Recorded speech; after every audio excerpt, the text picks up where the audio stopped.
Dante, anong mga nationality niyang mga naarestong dayuhan at ano yung pakay ng mga yan sa pagpunta nila dito sa Pilipinas? Magandang tanghali, aga. Na aresto nga ng Bureau of Immigration o BI sa isang operasyon ang 10 dayuhan sa iba't ibang bahagi ng Siargao Island dahil sa paglabag sa immigration laws ng Pilipinas. Ayon kay Immigration Commissioner Joel Anthony Viado, ang pagkilos ay bunsod ng mga ulat mula sa mga lokal na residente at may-ari ng negosyo tungkol sa mga dayuhang iligal na nagtatrabaho at nananatili sa isla. Binigyang diin na ang kooperasyon ng komunidad ay naging susi sa tagumpay ng nasabing operasyon upang mapanatili ang integridad ng Siargao bilang isa sa mga pangunahing destinasyon ng turista.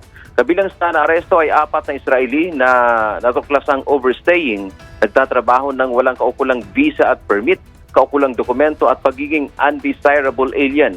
May isang Moroccan na nahaharap sa mga kasong paglabag sa immigration bilang undesirable alien matapos ang mga nakaraang pagkakaaresto dahil sa assault, resistance at iba pang paglabag. Isang Australian na 9 na taon na itong overstaying sa Pilipinas habang nagtatrabaho sa isang hotel sa Siargao. Isang Nigerian at 2 Chinese na nadakip sa overstaying at pagkakaroon ng mga record sa blacklist dahil sa mga naunang paglabag sa immigration.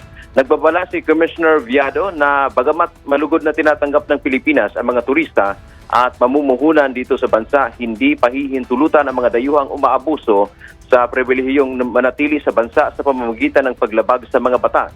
Ang mga nadakip ay kasalukuyan ng nakapiit sa detention facility ng BI sa Maynila habang sumasailalim sa kaukulang immigration proceedings para sa kanilang deportasyon. Yan mo na ang ating update. Balik sa iyo, Aga.